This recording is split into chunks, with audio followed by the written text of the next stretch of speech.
Read along quietly for a third time. The durian is a large tropical fruit that sparks some strong opinions. In many countries in Southeast Asia, the durian is a popular food.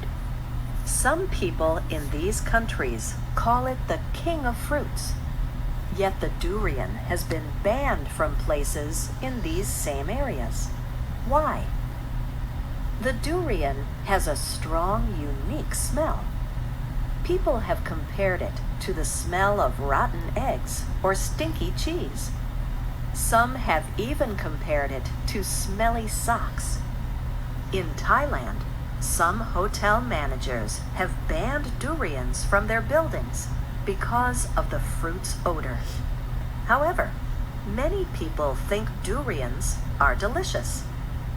They may eat the fruit raw or enjoy it in one of its many other forms.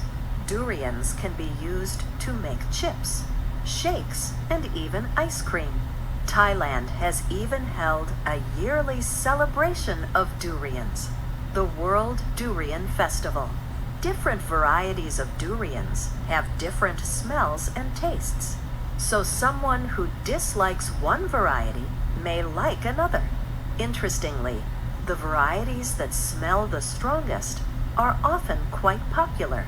Many people believe that the smellier the durian is, the better it tastes. Stop the CD